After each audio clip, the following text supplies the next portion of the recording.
እሺ እግዚአብሔርን አመሰግናለሁ። የጌታ ቸርነት ከኛ አልተለየንም።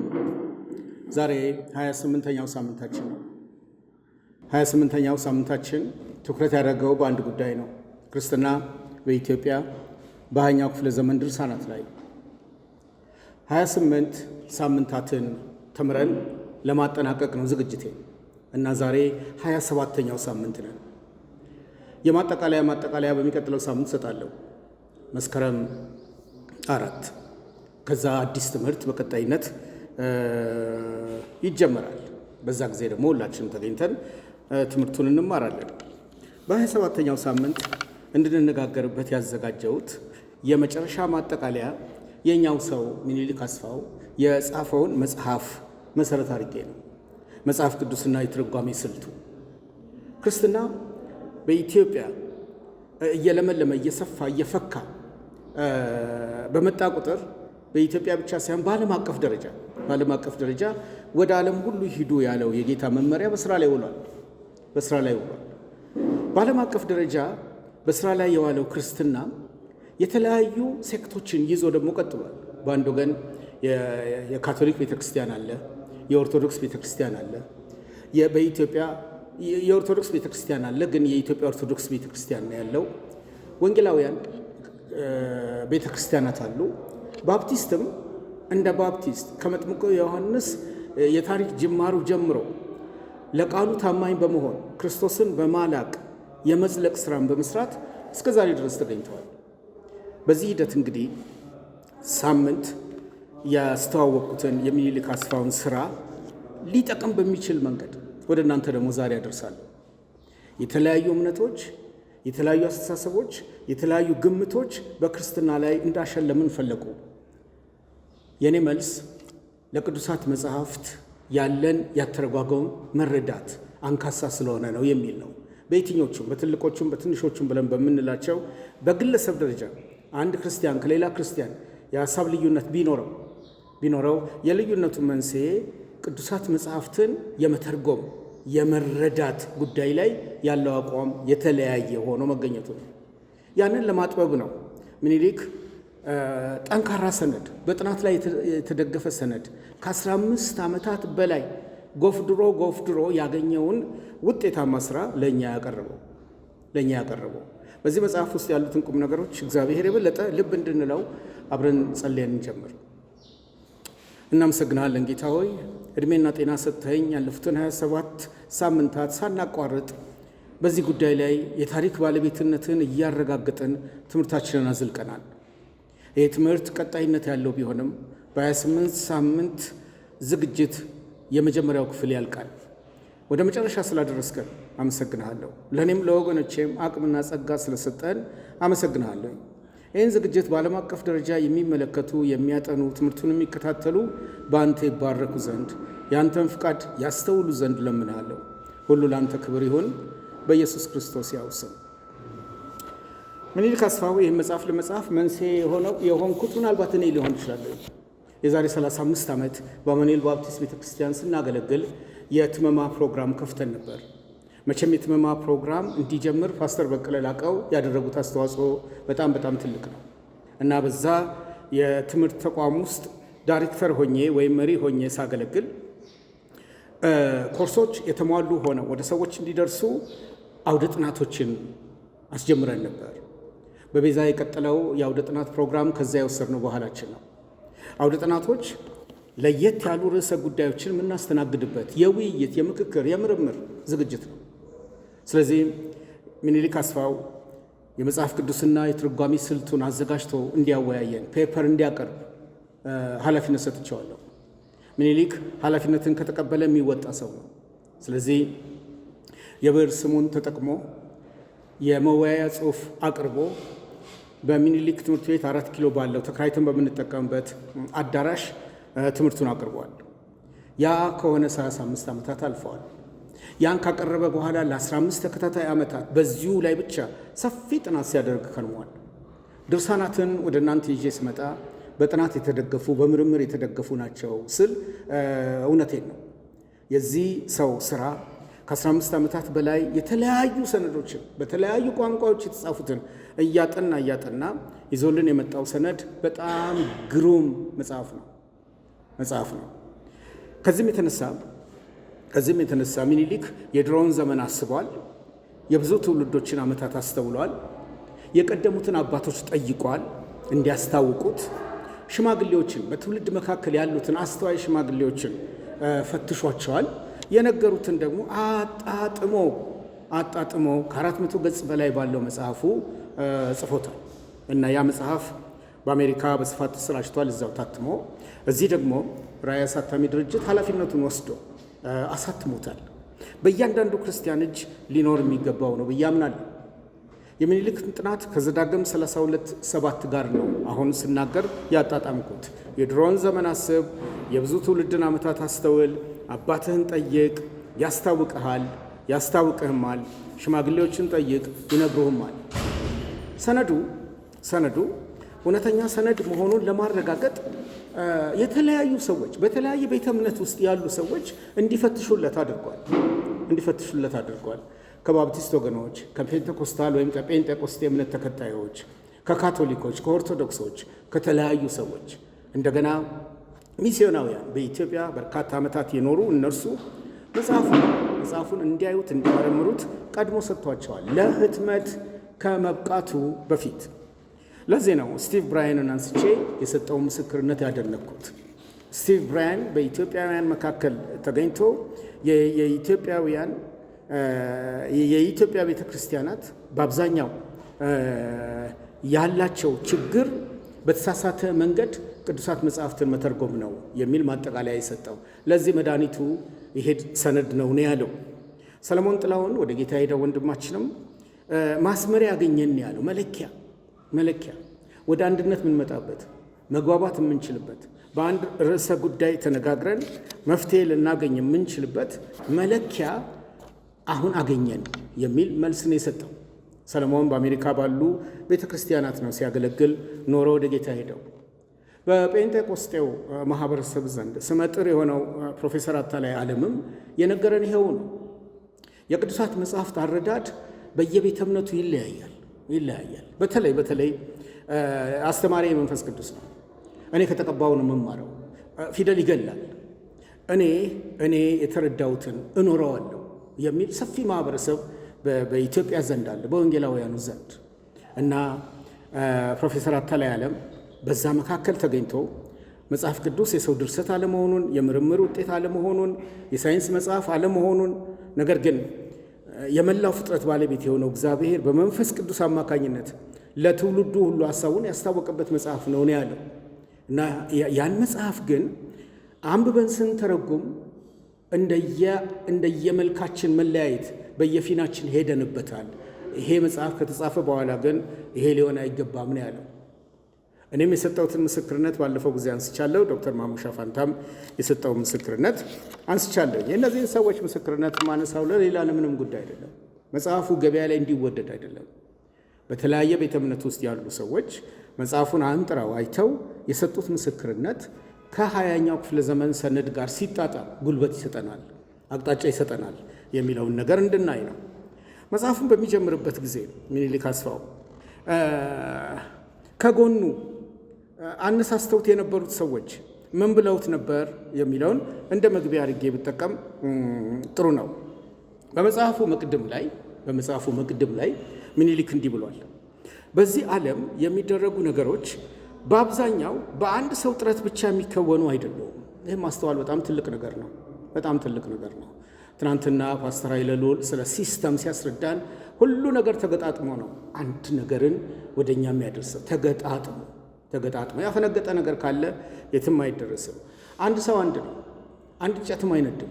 በህብረት ሲኮን ግን ሊሰራ የሚችለው ስራ በጣም በጣም በጣም ትልቅ ነው። ከዚያ አኳያ ምኒልክ እንደዚህ ይላል በመጽሐፉ መቅድም ላይ፣ በዚህ ዓለም የሚደረጉ ነገሮች በአብዛኛው በአንድ ሰው ጥረት ብቻ የሚከወኑ አይደሉም። እውቅና ተሰጣቸው አልተሰጣቸው ተሞክሮ እንደሚያስረዳው ከክንውኑ በስተጀርባ ብዙ ሰዎች አሉ። ይሄ ለኤልሳቤጥ መልአኩ ግር አይላትም። በተውኔቱ ዓለም በአደባባይ የሚተውኑት ሰዎች ብቻ አይደሉም። ከመድረኩ ጀርባ በርካታ ሰዎች ኖረው ነው ያን ጥበብ ሙሉ አድርገው ወደ ሰዎች የሚያደርሱት። ልክ እንደሱ ማለት ነው። ምኒልክ ይህን መጽሐፍ ሲያሰናዳ በዙሪያው ከበስተጀርባው ብዙ ሰዎች ነበሩ። ይህ መጽሐፍ ከዚህ ደረጃ የደረሰው በአንድ ግለሰብ ምኞትና ድካም ብቻ አይደለም።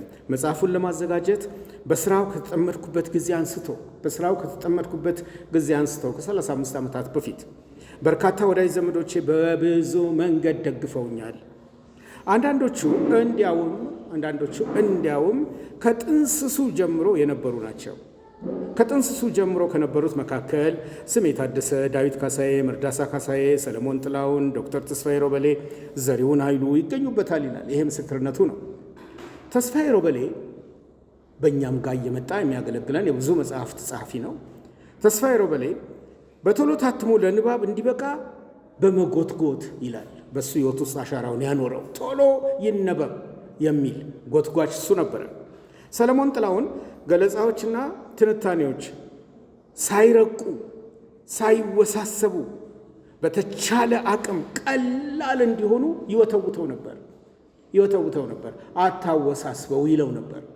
ለሰፊው ሕዝብ ለሰፊው ክርስቲያን ሊረዳ በሚችል መንገድ ቀለል አድርገው እያለ ሰለሞን ጥላሁን ይወተውተው ነበር።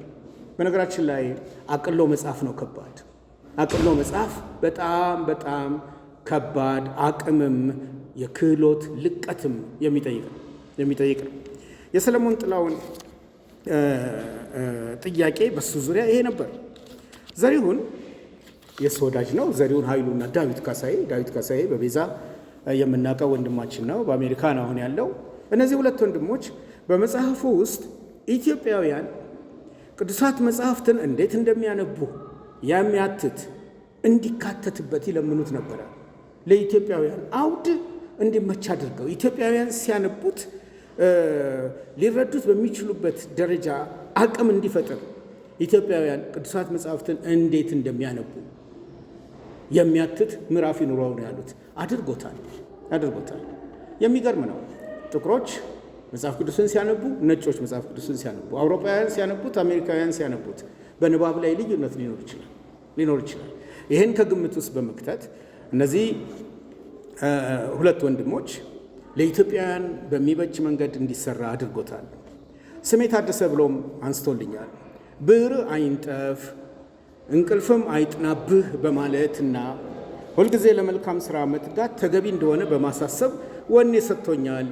በተለይም ወደ አገልግሎት ሲል በ1985 በአማኑኤል ባፕቲስት ቅድም ያልኩትን ርዕስ እንዲያቀርብ ያደረግኩበትን ጊዜ አስታውሶ ነው። ወደ አገልግሎት በመምራት ወደ ጽሑፍ እንዳመራ መድረክ በመስጠት ልዩ ድጋፍ አድርጎልኛል ነው ያለው። ደስ ብሎኛል። እግዚአብሔር ይመስገን። በሱ አሻራ በሱ ሕይወት ውስጥ ትንሽ አስተዋጽኦ አድርጌ ለዛ ቦታ ሰጥቶ በመጽሐፍ ውስጥ በማካተቱ ከደስታ ውጭ የተሰማኝ ነገር የለም። ሰዎችን ለበጎ ስራ እንዲበቁ መርዳት የእያንዳንዳችን ኃላፊነት መሆን አለበት። የእያንዳንዳችን አስተዋጽኦ መሆን አለበት። በዚህ መጽሐፍ ላይ የመርዳሳ ካሳዬስ አስተዋጽኦ ምን ነበር? እሱ የጻፈውን ነው የምናገረው። እሱ የጻፈውን ነው ከመጽሐፉ ወስጄ የምነግራችሁ። መርዳሳ ካሳዬ የምንጽፋቸው ነገሮች ሁሉ ከኢትዮጵያ ወቅታዊ ሁኔታ ጋር መዛመድና ወቅታዊ ጥያቄዎችን መመለስ የሚችሉ መሆን አለባቸው በማለት ያሳስበኝ ነበር ነው የሚለው መርዳሳ መጋቢያችን ማለት ነው። ሁል ጊዜ ትኩረቱ ከኢትዮጵያ ወቅታዊ ሁኔታ ጋር ማዛመድ፣ ወቅታዊ ጥያቄዎችን መመለስ የሚችል መጽሐፍ ይሁን ይለው ነበር። እነዚህ ናቸው ዙሪያውን የከበቡት። በስም የተጠቀሱ ናቸው እንጂ በስም ያልተጠቀሱ በርካታዎች እጃቸውን በወጉ እና በልኩ ያስገቡበትን ስራ ነው እየተናገርኩ ያለሁት። ያስገቡበትን መጽሐፍ ነው ወደ እናንተ እያደረስኩ ያለሁት። መጽሐፍ ቅዱስና የትርጓሜ ስልቱ መጽሐፉ 451 ገጽ ነው የያዘው። 451 ገጽ ትልቅ መጽሐፍ ነው። በኢትዮጵያ የክርስትና ጉዞ ውስጥ መጽሐፍ ቅዱስ በበርካታ ቋንቋዎች መተርጎሙ አሌ የማይሰኝ እውነታ ነው። በበርካታ ቋንቋዎች በኢትዮጵያ ውስጥ መጽሐፍ ቅዱስ ተተርጉሟል። በዓለም አቀፍ ደረጃም በብዙ ቋንቋዎች ተተርጉሟል። በዛን ያህልም ተሰራጭቷል። የ2025ን ሰነድ ስታቲስቲክስ አላቅም እንጂ የ2024 በዓለም ላይ በብዙ ቋንቋዎች በመተርጎም በሚሊዮን በሚቆጠሩ ኮፒዎች በመሰራጨት አንደኛ የወጣው የዛሬ ዓመት መጽሐፍ ቅዱስ ነበር። መጽሐፍ ቅዱስ ነው። ይሄ ትልቅ ብስራት ነው። ይህን መጽሐፍ አያይዘው ታዲያ ሲናገር በኢትዮጵያ ክርስትና ጉዞ ውስጥ መጽሐፍ ቅዱስ በበርካታ ቋንቋዎች መተርጎሙ አለ የማይሰኝ እውነታ ነው። በዚህ እግዚአብሔር ይመሰገናል። የተተረጎመውን መረዳት፣ አሁን ወደ እኔ ጉዳይ ነው የምንመጣው፣ ወደ ትምህርታችን ነው የምንመጣው። የተተረጎመውን መረዳት፣ በትክክል መተርጎም ግን ከዚህ ቀጥሎ የሚመጣ መሰረታዊ ትምህርት ነው። መጽሐፉ ብቻ የመጨረሻ አይደለም ማለት ነው። መተርጎሙ ብቻ ከአንድ ቋንቋ ወደ ሌላ ቋንቋ አለቀለት የሚባል ነገር አይደለም። የተተረጎመውን መረዳት፣ በትክክል መተርጎም ግን ከዚህ ቀጥሎ የሚመጣ ሌላው መሰረታዊ ትምህርት ነው። በእርግጠኝነት የምኒልክ አስፋው ይህ የመጽሐፍ ቅዱስና የትርጓሜ ስልቱ በክርስትና ታሪካችን ለመጀመሪያ ጊዜ የተሰናዳ ስራ ነው እያልኩ አይደለም። የመጀመሪያ ብርቅዬ ስራ ለመጀመሪያ ጊዜ ያልታየ የተገለጠ እያልኩ አይደለም። በዘመናት መካከል የተጠኑ የተጻፉ ሰነዶችን በማገጣጠም በላቀ ደረጃ ለሁሉ ፍጆታ እንዲሆን አድርጎ በማቅረብ እና በመጽሐፍ በመስራት ይሄ መጽሐፍ የተሻለ ምስክር ነው ብዬ ነው ወደ እናንተ እያደረስኩ ያለሁት። የተሻለ ከተገኘ ምርጫ የተሻለው ነው። ምርጡን ነው የምመርጠው እና የመረጥኩላችሁን ምርጥ ነው እያስተዋወቅኳችሁ ያለው። ከዚህም የተነሳ የዚህን በረከትነት ደግሞም ተፈላጊነት መገንዘብ ለኢትዮጵያ መጪ ጊዜያት እንደ መለኪያ በመሆን ያገለግላል። መጪ ጊዜያት 2018 ልንቀበል 3 ቀን የቀረን መጪ ትውልድ፣ መጪ ዘመን እንደ መለኪያ ሆኖ ያገለግላል። ይሄ ብስራት ነው። ሁሉ አስተምህሮ፣ ሁሉ ስነ መለኮታዊ እምነቶችና መረዳቶች ከቅዱሳት መጽሐፍት የሚፈልቁ ስለሆኑ ይሄ ሊሰመርበት ይገባል። በየትኛውም የስነ መለኮት ርዕሰ ጉዳይ፣ በየትኛውም የአስተምህሮ ዘርፍ እንነጋገር፣ ሁሉም ሊፈልቁ የሚችሉት ሊመጡ የሚችሉት ከቅዱሳት መጽሐፍት መካከል ነው። ከዚህም የተነሳ በእነሱ ላይ ማተኮር ተገቢ ይሆናል። እናም ማንም እኔ ክርስቲያን ነኝ የሚል ሁሉ፣ እኔ ዳግም የተወለድኩ ብርሃን የበራልኝ ነኝ የሚል ሁሉ ከዚህ እውነታ ተፋቶ ለመኖር ቢሞክር ጉዳቱ ከግለሰብ እስከ ማህበረሰብ ይደርሳል። ከዚህ ተፋቶ ለመኖር አቋም የወሰደ ግለሰብ ክርስቲያን በራሱ ሕይወት ብቻ ሳይሆን በማህበረሰቡም የሚያደርሰው ጫና ሰፊ ሆኖ ይቀጥላል። ከዚህም የተነሳ ራሴን ለማዳን ስል ነው ይህንን ወደ እናንተ እያደረስኩ ያለሁት። ራሳችሁን ታድኑበት ዘንድና እስከዛሬ የነበራችሁን የክርስትና ጉዞ መጽሐፍ ቅዱስን የመረዳት አቅም በታሪክ ውስጥ ቅዱሳት መጽሐፍትን ባለመረዳት የመጡ አሉታዊ ተጽዕኖ ያሳደሩ ስራዎች ምን እንደነበሩ ወደ ኋላም ወደፊትም እየሄድን እንድናስብ ነው። እና ምኒልክ ምንድን ነው የሚለን? መጽሐፍ ቅዱስና ትርጓሜ መነጣጠል አይቻልም። ፔሬድ። መጽሐፍ ቅዱስና ትርጓሜ መነጣጠል አይችልም። መጽሐፍ ቅዱሱ በሰዎች ቋንቋ ለሰዎች በመጽሐፍ ሁል ጊዜ ለሰዎች በመጻፉ ሁል ጊዜ ትርጓሜን ይሻል። ልብ አንለውም እንጂ መጽሐፍ ቅዱስን ባነበብን ቁጥር እየተረጎምን ነው የምናነበው። ይህ ነገር እውነት ነው። የትኛውንም ክፍል ክፈቱ፣ ማንበብ ስትጀምሩ ከራሳችሁ ቅድመ እውቀት ከሰማችሁት ትምህርቶች በየጎናችሁ ካነበባችሁት ንባብ ጋር እያጣጣማችሁ ያለ ሌላ አጋዥ እየተረጎምን እንደምንሄድ ማስተዋል ያስፈልጋል። ያ የተረጎምንበት መንገድ ጤነኛ ነው ወይ የሚለው ነው እኔ እንድንነጋገርበት እንድንመክርበት የፈለግኩት። ባነበብን ቁጥር እየተረጎምን ነው የምናነበው። ሐሳቡን ለመረዳት በጣርን ቁጥር ወደ ትርጓሜ ዓለም እየገባን ነው። ይሄ ነው ትልቁ ቁም ነገር። በሰው ልክ በእግዚአብሔር አምሳል የሚፈጠራችን መገለጫ ይሄ ነው። መጽሐፍ ቅዱስ እንኪያስ እንዴት ይተርጎም? እንዴት ይተግበር? እነዚህ ጥያቄዎች ዕድሜያቸው ረዥም ነው። አይሁዶች፣ የቤተ ክርስቲያን አባቶች፣ ክርስቲያኖች ብዙ አይነት የትርጓሜ ስልቶችን ቀምረው ተግብረውታል። የሚናቅ አይደለም፣ ተግብረውታል። የሁሉም መዳረሻቸው መጽሐፍ ቅዱስ ይሁን እንጂ ሁሉም መጽሐፉን በተመሳሳይ መንገድ አልተረጎሙትም። ይህም በገጽ 7 ላይ ታገኙታላችሁ። ይህ ስጋት ሁሌም ስጋት ሆኖ እንዳይቀጥል ከቀደሙት በመማር ለቀጣይ የተሻለንና በእውቀት ላይ የተመሰረተውን ከግምት ማስገባት ተገቢ መሆኑን መገንዘብ አለብን ነው የሚለው ምኒልክ። ስለ መንፈስ አንድነት በመጸለይ ብቻ መፍትሄ አይገኝም። በህብረት አንድ ሆኖ ለአንድ ዓላማ መነሳት ብቻውን በጸሎት አይፈታም። ይህንን እውነት በመረዳት በምንረዳው የእግዚአብሔር ሐሳብ እኩል መሄድ ሲቻል ውጤታማነት አብሮ ይመጣል። ምኒልክ ይህን አባባሉን ሲያፍታታ መንገዶች ሁሉ ወደ ሮም ይወስዳሉ የሚለውን ተጠቅሟል። አዋጭ ነው፣ ለወሰደው ልክ ነው፣ ያስኬዳል። መንገዶች ሁሉ ወደ ሮም ይወስዳሉ የሚለው አባባል መሰረታዊ ቁም ነገርን ይገልጣል ይላል። አባባሉ በጥንቱ ዓለም ሮም የከተማዎች ሁሉ ከተማ መሆኗን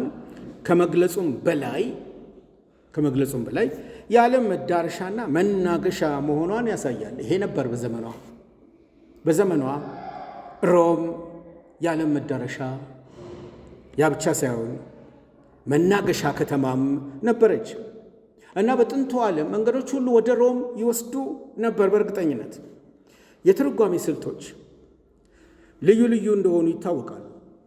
ልዩ ልዩ ቢሆኑም ስልቶቹ ወደ ትክክለኛው ሐሳብ ማድረስ መቻል ግን አለባቸው። ምንም አይነት ስልት እንጠቀም፣ ግን ስልቱ ወደ ግቡ ማድረስ አለበት። በሌላ አባባል የምንጓዝባቸው መንገዶች ወደ መጽሐፍ ቅዱሱ መውሰድ አለባቸው። የምንተገብራቸው የትርጓሜ ስልቶች ወደ ምንባቡ ትክክለኛ ሐሳብ እንድንቀርብ መርዳት አለባቸው። የትኛውንም የትርጓሜ ስልት እንውሰድ። ምዕራባውያኑ መጽሐፍ ቅዱስን የሚተረጉሙበት፣ ምስራቃውያኑ መጽሐፍ ቅዱስን የሚተረጉሙበት፣ አባቶች ብለን የምንጠራቸው መጽሐፍ ቅዱስን የሚተረጉሙበት፣ እኛ እርስ በርስ ባለን መንገድ በዚህ መንገድ ነው የምንረዳው፣ ይሄ ነው ትርጓሜው ብለን የምንነጋገር ማናችንም የትርጓሜ ስልታችን መቼም ይሁን ወደ ትክክለኛው ሐሳብ እንድንቀርብ መርዳት አለበት። ከዚህ ውጭ ከሆነ እንደሚሉት ወደ ውጭ የሚለው አማራጭ ነው፣ መውጣት አለበት። አያስፈልገንም። እንግዲህ መጽሐፍ ቅዱስ የትርጓሜ ስልቶች ሁሉ መዳረሻ ከሆነ ስልቶቹ ወደ ትክክለኛው ሐሳብ መወሰዳቸው ከወዲሁ መረጋገጥ አለበት። ማሞኛለ መረጋገጥ ነው ያለበት፣ ከወዲሁ መረጋገጥ አለበት። ለምን ጊዜ ባክናል? ለምን ዕድሜ ያልፋል? ከዚህ የተነሳ ክርስቲያን ነን ብለን ራሳችንን ከለየን፣ የጌታ ልጅ ነኝ ብዬ ራሴን ከለየን ከእኔ ጀምሮ በማኅበር በቤተ ክርስቲያን የምንገናኝ ወገኖች ለዚህ እውነታ ራሳችንን ልንሰጥ ይገባል፣ እጅ መስጠት ይገባል። መመሪያው አንድ ስለሆነ፣ መመሪያው ቅዱሳት መጻሕፍት ስለሆኑ እጅ መስጠት አስፈላጊ ነው። ሰናጁ ምኒልክ ማለቴ ነው ትርጓሜ የጀመረው ዘንድሮ ነው በማለት ብስራትን ወይም መርዶን አያቀብለንም በጭራሽ። ይልቁኑ ጉዳዩን አቅሎ እንዲህ ነው የሚለው፣ ትርጓሜ የጀመረው ዛሬ አይደለም። ትርጓሜ እንዲያውም መጽሐፍ ቅዱስ ሲጻፍ ጀምሮ የነበረ ነው። ለምሳሌ ነቢያቱ በትንቢቶቻቸው ውስጥ መልሰው መላልሰው ያተራጎሙት የሕግ መጽሐፍቱን ነው። ልክ ነው፣ የሕግ መጽሐፍቱን ነው። ዳዊትም በመዝሙሩ ውስጥ ከእርሱ በፊት የተጻፉ መጽሐፍትን ነው ያተራጎመው። አይሁዶችና የጥንት ቤተ ክርስቲያን አባቶች የሰጡት ትንተና በራሱ የትርጓሜን ጥልቅነትና ውስብስብነትን ነው የሚያረጋግጠው። ስለዚህ ትርጓሜ ጥንታዊ ነው። ትርጓሜ የቀደመ ነው። ትርጓሜ ከሰው ልጆች ታሪክ ጋር አብሮ የተያያዘ ነው። እናም በኢትዮጵያ ትርጓሜ አዲስ ነገር አይደለም በጭራሽ። ረጅም ዘመናት አስቆጥረዋል። የኢትዮጵያ ኦርቶዶክስ ተዋሕዶ ቤተ ክርስቲያን ለዚህ አንድ ምስክር ናት። የቤተ ክርስቲያኒቱን የትርጓሜ ባህል ቀረብ ብሎ ለመመርመር እድል ያገኘ ሰው በቤተ ክርስቲያኒቱ ጥንታዊነት ብቻ ሳይሆን በትርጓሜ ባህሏ ይገረማል። ከ40 ዓመት በፊት በአዲስ አበባ ዩኒቨርሲቲ ስማር ከኤሌመንታሪ እስከ ኢንተርሚዲየት ድረስ የሚዘልቅ የግዕዝ ቋንቋ ነው ያጠናሁት እና ያን የግዕዝ ቋንቋ ተጠቅመን መጽሐፍ መተርጎም ጀምረን ነበር። ያልሰማነው ያላየነው የሚገርሙ ሰነዶች በዛ የብላቴና አቅም እኔም ማየቴን አስታውሳለሁ። የትርጓሜ ጥንታዊነት በዚህ ቤተ ክርስቲያን ውስጥ መኖሩ ለእኛ ይጠቅማል፣ ለሁላችን ይጠቅማል። እንደ ባህል መጠቀሟ በጣም አዋጭ እንደሆነ የማመላክትበትን ተከታታይ ነጥቦች አነሳላቸዋለሁ። ምኒልክ ግን ይህን ያመላክተናል። ይህን አመላክቶን ጎን ለጎን ደግሞ መተርጎም የዋዛ በዘፈቀደ የሚካሄድበት ስራ አለመሆኑን ያስረዳል። ስራ የሚጠይቅ መሆኑን ከዚህ በኋላ ባለው ንግግሬ አብራራለሁ። ሰነፍ የመጽሐፍ ቅዱስ አንባቢ ከእግዚአብሔር ሐሳብና ከእግዚአብሔር ፍቃድ ጋር እሱ ከጻፈው ዓላማ ጋር ለመጣጣም ያለው ድል ጠባብ ነው። በትጋት ውስጥ መኖር ምንም አማራጭ እንደሌለው ይሄ ሰነድ በእሱ የተጻፈው ሰነድ ያመላክተናል።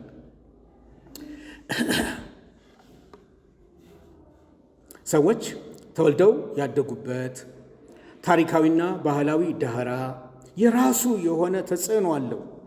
ነገሮችን የምንረዳው ከነዚህ ታሪካዊና ባህላዊ ዳራዎችም አንጻር ነው።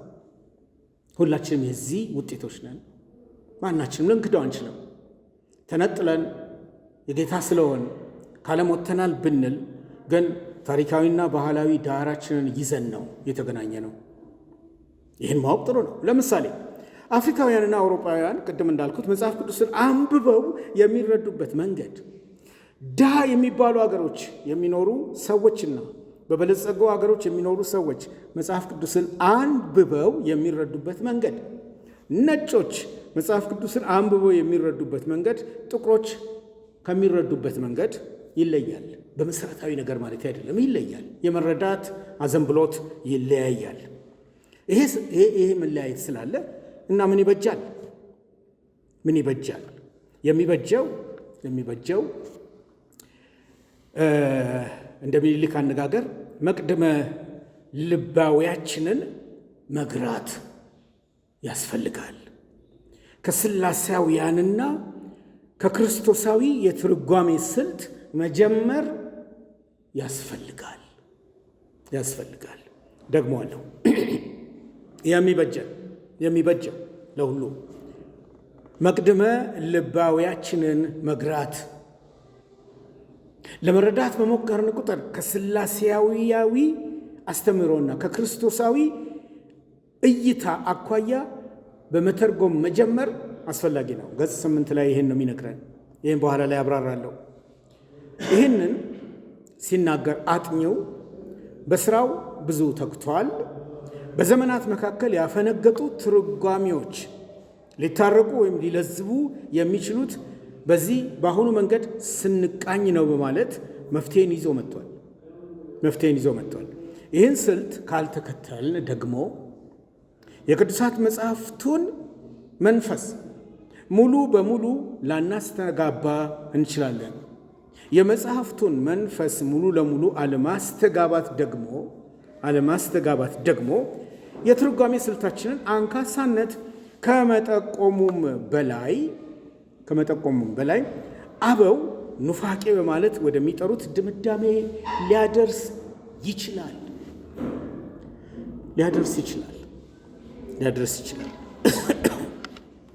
እርግጥ ወደ መጽሐፉ ይዘነው የምንመጣው መቅደመ ልባዌ ምንጊዜም ከጽነት ወይም ከዝመት ባያዝ ይለዋል። ከጽነት ወይም ከዝመት ነፃ ላይሆን ይችላል።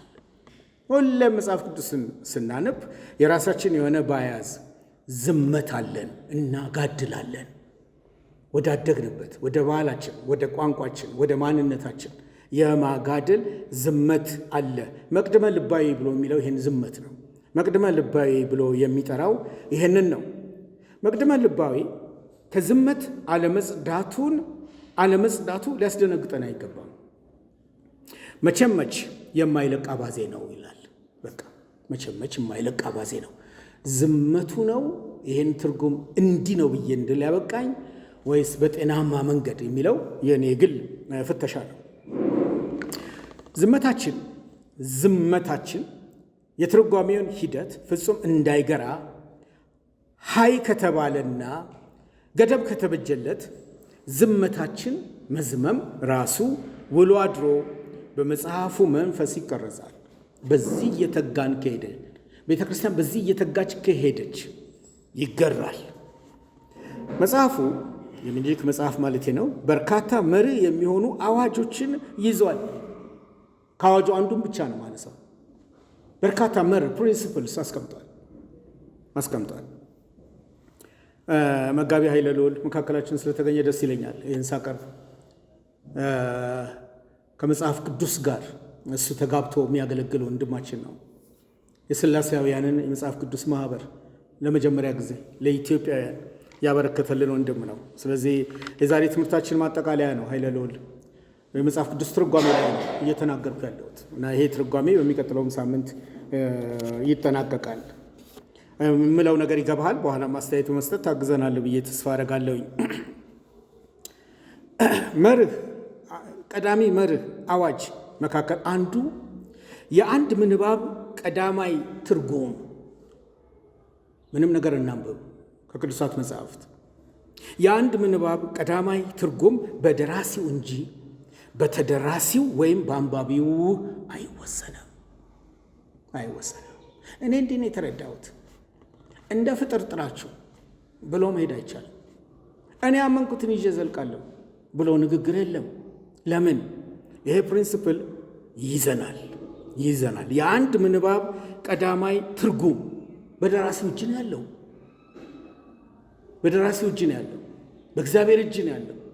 በደራሲው እንጂ በተደራሲው ወይም በአንባቢው አይወሰንም።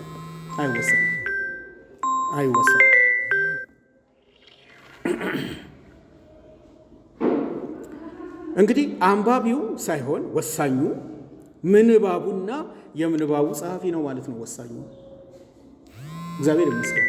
ዓለም አሁን ይህንን እየተከተለች አይደለም። ወሳኙ አንባቢ ነው። ወሳኙ ቡድኑ ነው። የቡድኑ ውሳኔና የአንባቢው ምልከታ እሱ ልክ ነው ተብሎ ነው በዓለም ደረጃ እየተስተናገደ ያለው። ድረ ዘመናዊነትም ያሳቀፈን ይህንኑ ነው። ይህ አዋጅ ምን ማለት እንደሆነ በምሳሌ ላብራራ ነው የሚለው ሚኒሊክ። አዋጆቹ ወደ አንድ ግብ ይወስዳሉ። ይህ አዋጅ ወደ አንድ ግብ ይወስዳል። ያ ግብ ክርስቶስ ነው። ብዙ ሰነዶችን ጨምቄ ነው አሁን መለኪያውን ማስቀምጠው። የዚህ አዋጅ ግብ ክርስቶስ ነው። የትርጓሜ ወይም የስነ አፈታት ግቡ ክርስቶስ እንዲታወጅና በሰው ሁሉ ዘንድ እንዲታወቅ ማድረግ ነው። ትልቁን መልእክት መዘን አወጣን ማለት ነው። ግቡ ክርስቶስ እንዲታወጅና በሰው ሁሉ ዘንድ እንዲታወቅ ማድረግ ነው። ይህ ካልሆነ ጥረታችን ሁሉ መና ቀርቷል። ብዙ ስኮላሮችን ብናፈራም ማለት ነው፣ ብዙ ዶክተሮች ቢኖሩንም ይሄን ማዕከል ካላደረገ በዜሮ ተባስቷል። እግዚአብሔር ፍጥረቱን ወደ ቀደመው ስፍራ ለመመለስ ብሩክ ስራውን እንደጀመረና ወደ ፍጻሜው በመውሰድ ላይ እንደሆነ የተመሰከረው በመጽሐፍ ቅዱስ ብሎም በትርጓሜ አማካኝነት ነው። ኢየሱስ ክርስቶስ የዚህ ብሩክ ስራ ማዕከልና እምብርት ነው። በእርሱ ፍጥረት ሁሉ ይፈወሳል፣ ወደ ተፈጠረበትም መልካም ሐሳብ ይመጣል። መጽሐፍ ቅዱሱ የሚያውጀውና የሚመሰክረው እንግዲህ ይህን ታላቅ አምላካዊ ተግባር ነው። እናም መጽሐፍ ቅዱስን ስናነብና ስንተረጉም በዚህ ታሪክ ውስጥ እንሳተፋለን። ይህም በማለት ነው ደራሲው የሁሉን ሰው ተሳታፊ መሆንና ከዚህ ከበረከቱ ተካፋይ ለመሆን ራስን ማደርጀት ተገቢ እንደሆነ በማብሰር ክርስቲያኑን ሁሉ የሚጋብዘው። ገጽ 10 ላይ ይህን ግብዣ ያቀርባል። እንግዲህ ይህን ሰነድ ከትቦ ከያዘው የትርጓሜ አስፈላጊነት ላይ በማተኮር ጉዳዩን የሁላችን እናደርገው። የሁላችን፣ ትንሽ የለም ትልቅ የለም፣ ወንድ የለም ሴት የለም። ጉዳዩን የሁላችን እናደርገው። መተርጎም ለኢትዮጵያውያን እንግዳ እንዳልሆነ ለማሳየት ተመራማሪው በሐዋርያት ሥራ መጽሐፍ ምዕራፍ 8 ከ26 እስከ 40 ላይ የምናገኘውን የኢትዮጵያዊውን ጃንደረባ ታሪክ ይዘክራል። ኢትዮጵያውያን ስለ ኢትዮጵያ ሲነሳ ደስ ነው የሚለን። ታሪኩ እንደሚያወሳው በዛ ክፍል ውስጥ ሁላችን እናውቀዋለን። ታሪኩ እንደሚያወሳው አንድ የኢትዮጵያ ሰው ቁጥር 27 ላይ አምልኮውን ሊያደርስ ወደ ኢየሩሳሌም ሄዶ ሲመለስ በጉዞው ላይ ሳለ ከትንቢተ ኢሳይያስ መጽሐፍ ያነብ ነበር። ሰውየው ህንደኬ የተባለች የኢትዮጵያ ንግሥት አዛዥ ወይም ህንደኬ በሚባል ግዛት የምትኖር ንግሥት አዛዥ ከመሆኑም በላይ በአሁኑ ዘመን አጠራር የፋይናንስ ሚኒስቴር ነበር። ይህ ሰው የሚያነበውን መጽሐፍ ትርጉም እንዳልተረዳው ካቀረበው ጥያቄ መገንዘብ ይቻላል። አንብቦ ጨርሷል፣ ግን አልተረዳው። በሚያውቀው ቋንቋ ነው የተጻፈው። ደጋግሞ የሰማውን ነገር መልሶ ያነበበ ይመስለኛል። እባክህ ነቢዩ ይህ ስለማን ይናገራል የሚል ጥያቄ ተፈጥሮበታል። ቁጥር 34 ላይ ይህንን ሲያሰላስል ነው የእግዚአብሔር መንፈስ ለምስኪኑ ሰው የሚያነበውን ቃል ይተረጉምለት ዘንድ ወንጌላዊውን ፊልጶስን የላከለት። ይህ በጣም አስገራሚ የእግዚአብሔር ሥራ ነው። ሰው ላከለት። ፊልጶስም ስለ ኢየሱስ በመግለጥ ወንጌልን ሰበከለት። ማዕከሉ ክርስቶስ ብቻ ነው። ወንጌልን ሰበከለት። ቁጥር 35 ላይ ይሄን ነው የምናገኘው። እና የሚገርመው ጃንደረባው የሚያነበው ክፍል ስለ ኢየሱስ ክርስቶስ የሚያወሳ ነበር። ሆኖም የሚያነበውን ቃል ትርጉሙን ለመረዳት አልቻለም። እናም ቃሉን የሚተረጉምለት ሰው መኖር ነበረበት፣ ተርጓሚ መኖር ነበረበት። ይህን ገጽ 12 ላይ ነው የምታገኙት። ጃንደረባው አሁን ያስፈልገው በዛ ሰዓት መጽሐፍ ቅዱስ አይደለም። አሁን ያስፈልገው የቃሉ ተርጓሚ ነው። ልክ እንደ ኢትዮጵያዊ ጃንደረባ ሁሉ አንድ የአይሁድ ሕግ መምህርም ከትርጓሜ እውነታ ጋር ለመፋጠጥ አንድ ወቅት ላይ ተገዶ ነበር። በተመሳሳይ መንገድ ይህኛው ሰው ለየት ያለ ሸረኛ ሰው ነው፣ ግን ከትርጓሜ ጋር የሚገናኝ ነገር ያለው ነው። የሕግ መምህሩ እንደ ኢትዮጵያዊ ጃንደረባ የነገሩን ምንነት ለመረዳት አልነበረም ወደ ኢየሱስ ክርስቶስ የመጣው። ምንም እንኳ ወደ ኢየሱስ መጥቶ መምህር ሆይ ብሎታል። ጥያቄ ነው ያለው። መምህር ሆይ የዘላለምን ሕይወት ለመውረስ ምን ላድርግ? መሰረታዊ ጥያቄ። የዘላለም ሕይወትን ለመውረስ ምን ላድርግ? ሉቃስ 10:25 ላይ ነው የምታገኙት። ይህ ጥያቄ የሚደነቅ ቢሆንም ሉቃስ የሚለው ኢየሱስን ሊፈትነው ነበር የመጣው ሰውየው። ሸረኛ ሊፈትነው፣ ምናልባት ሸረኛም ላይሆን ይችል ይሆናል። የኔ ትርጓሜ መዝመም ነው ሸረኛ ብዬ ያስጠራኝ። ግን ኢየሱስ የሕግ መምህሩን ወጥመድ አልፎ በሕግ የተጻፈው ምንድን ነው? እንዴት ታነበዋለ? የሚል ጥያቄ ነው ያቀረበለት። 10:26 ላይ እንዴት ታነበዋለ? ሰነዱ እያጠናን ያለነው ሰነድ መሰረት በማድረግ የትርጉም አስፈላጊነትን በወጉ ያመላክታል። ኢየሱስ ክርስቶስ ነው እንዴት ትረዳዋለህ ያለው። እንዴት ትተረጉመዋለህ ማለቱ ነው። እንዴት ነው ደራሲው ወደ ጻፈው እግዚአብሔር ወደ አሰበው ሐሳብ እንዴት ልታመጣው ትችላለህ ማለቱ ነው። ከዚህም የተነሳ መጽሐፍ ቅዱስና ትርጓሜ አይነጣጠሉም። መጽሐፍ ቅዱስ ባለበት ስፍራ ሁሉ ትርጓሜም አለ እና ሁለቱም የአንድ ሳንቲም ሁለት ገጽታዎች ናቸው። በጣም ጥሩ አገላለጽ ነው። የአንድ ሳንቲም ሁለት ገጽታዎች ናቸው። እንግዲህ በዚህ ጉዳይ ላይ መጽሐፍ ቅዱሱ ከሌሎች እልፍ መጽሐፍት የሚለይ መሆኑን ደግሞ እንዲለይ ምክንያት የሆነውን ከማስነበብ ምኒልክ ወደ ኋላ አላለም። መጽሐፍ ቅዱስን ልዩ መጽሐፍ ከሚያደርጉት መሰረታዊያን እውነታዎች መካከል ቀዳሚው አፈወተ መለኮትነቱ ነው። አፈወተ መለኮትነቱ ወይም እስትንፋሰ መለኮትነቱ ነው። ከምንም መጽሐፎች ቢለየው እግዚአብሔር የሰጠን ሰነድ 66ቱ ቅዱሳት መጽሐፍት የሚለዩት በቀዳሚነት አፈወተ መለኮትነት ያላቸው እስትንፋሰ መለኮትነት ያላቸው መሆናቸው ነው። ሁለተኛ ጢሞቴዎስ 3:16 ይህንን መስክሯል። የእግዚአብሔር መንፈስ ያለበት መጽሐፍ በሚል እንዲህ ከሆነ መነበብ ብቻ ሳይሆን መጠናት ያለበት ነው። አምላካዊውን ሐሳብ ለመረዳት ወደዚህ መጽሐፍ ዘወትር መምጣትና ከመጽሐፉ ጋር መታገል ያስፈልጋል።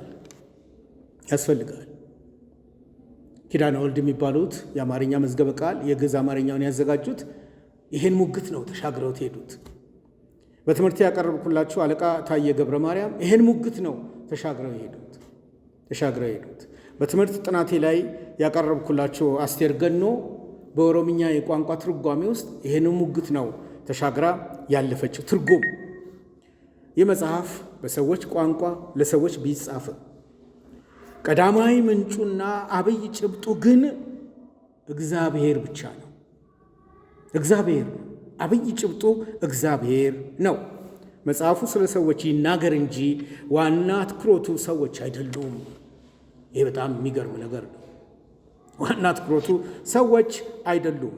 መጽሐፍ ቅዱሱ ከሁሉ በፊትና ከሁሉ በላይ የሚተርከው ስለ እግዚአብሔር ቀዳማይነት፣ መገኛነት፣ አምላክነት፣ አዳኝነት፣ ጌትነትና ሰጪነት ነው የሚናገረው። ስለማ ስለ እግዚአብሔር። እንዲህ አይነቱ መጽሐፍ ታዲያ እንዴት ይነበብ? እንዴት ይተርጎም? እንዴት ይፈከር? እንዴት ይሰበክ? ይህ ጥያቄ ስለ ክርስትና ታሪክ በኢትዮጵያ በተነጋገርን ቁጥር ሁሉ በዚህ መንገድ ልንዘልቅ እንደሚገባ መገንዘብ ተገቢ ነው።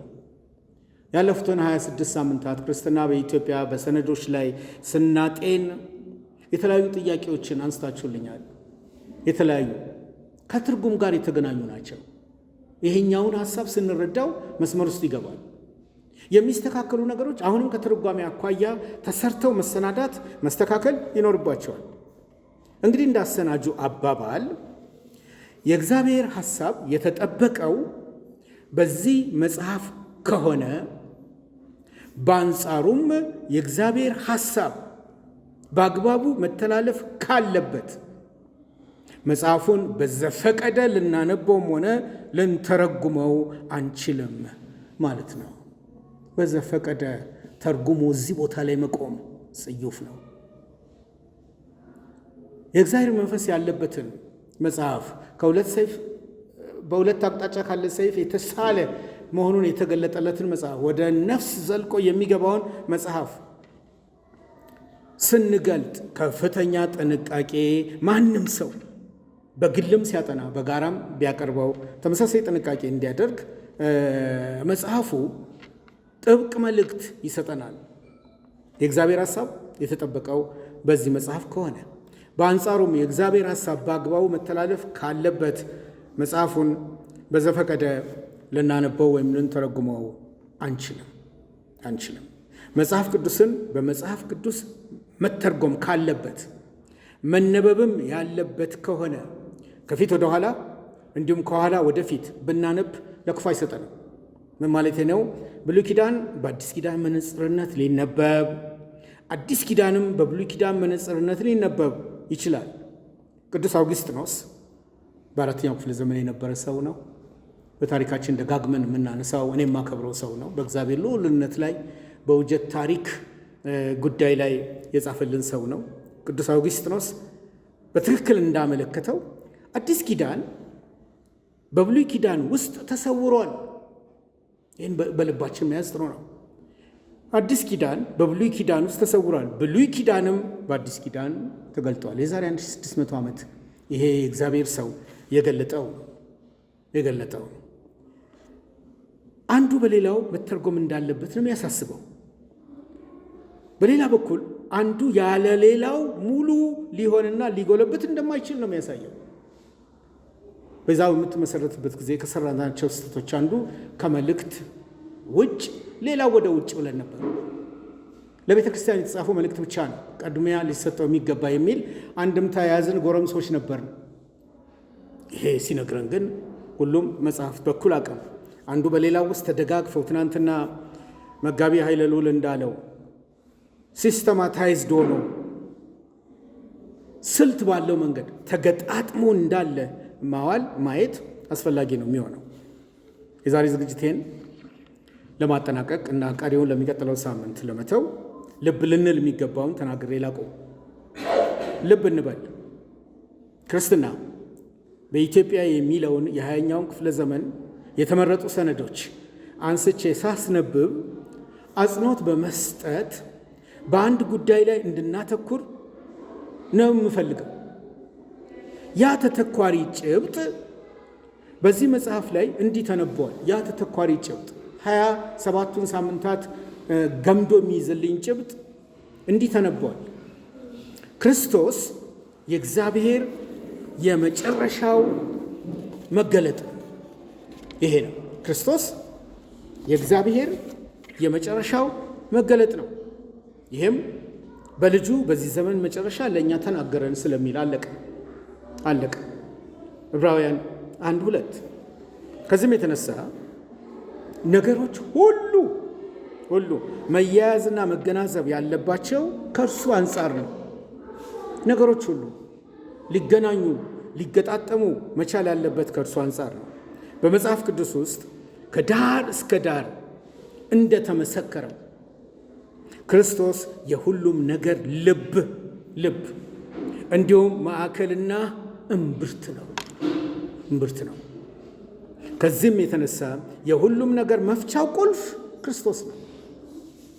ምንም ታሪክ እናጥና፣ ክርስቶስን ማዕከል ካላደረገ በግራም በቀኝ ፎርሿል። የእግዚአብሔር መገለጥ እሱ ስለሆነ የእግዚአብሔር ድርሰት አንብበን ስንጨርስ የምንረዳው እሱን ስለሆነ ከዚህም የተነሳ የሁሉም ነገር መፍቻው ቁልፍ ክርስቶስ ነው። ለዚህ አባባል ሐዋርያው ጳውሎስን አብነት አድርገን መጥቀስ እንችላለን። ጳውሎስ በደማስቆ መንገድ ተሞክሮው ማንነቱ ብቻ ሳይሆን የትርጓሜውም ስልት ነው የተቀየረው። የዝመቱ አካሄድ ሁሉ ነው የተቀየረው። በደማስቆ መንገድ ላይ የገጠመው ተሞክሮ ይሄ ነው። የትርጓሜ ስልቱም ጭምር ተቀይሯል። ጳውሎስ ከደማስቆ መንገድ ተሞክሮ በኋላ መጽሐፍ ቅዱሱን በክርስቶስ አንጻር እንጂ እንደ በፊቱ በድሮው በአይሁድነት ስልትና መንገድ አላነበበም። ከዝመት ለመጽዳት ራስን መታገል ይጠይቃል። ሮሜ 16:25፣ 2 ቆሮንቶስ 2:1 ይህን ይነግረናል። የትርጓሜ መርህ እንደ ጳውሎስ ሁሉ አማክሎተ ክርስቶሳዊ ሊሆን ይገባል። ያ ማለት ክርስቶስን ማዕከልና መሰረት ማድረግ ይኖርበታል። እንግዲህ የትርጓሜን ተፈላጊነት በተለይ ምኒልክ ሲገልጥ ከዚህ በተጨማሪ ያነሳው አንድ ነገር ነው። እሱን አንስቼ ብቻ ተዋለሁ። በስነ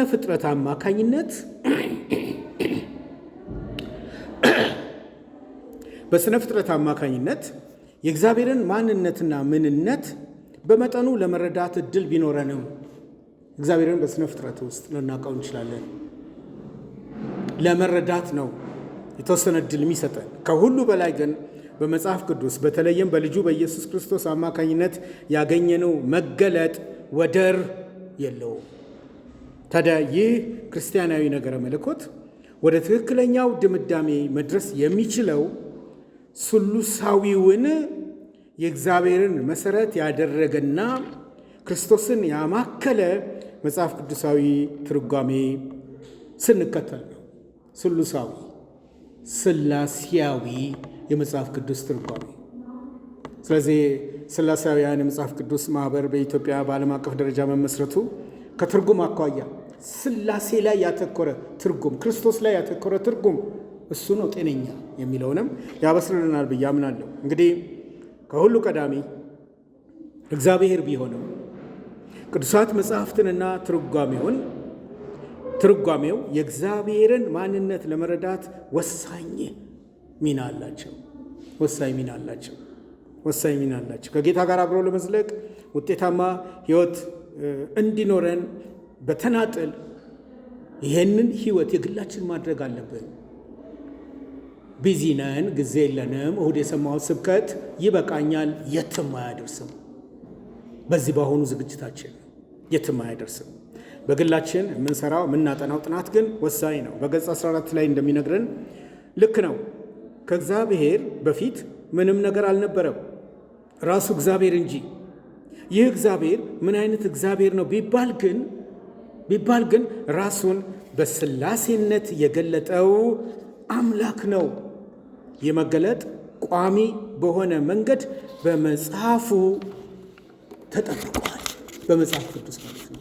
ይህ እውነት ቋሚ በሆነ መንገድ ተጠብቋል። እናም ከእግዚአብሔር መጀመር ግድ ከሆነ ወደ እርሱ የምንደርስበት አንዱ ጎዳና መጽሐፍ ቅዱስ ነው። መጽሐፍ ቅዱስ ደግሞ ንባብና ትርጓሜን ግድ ይላል።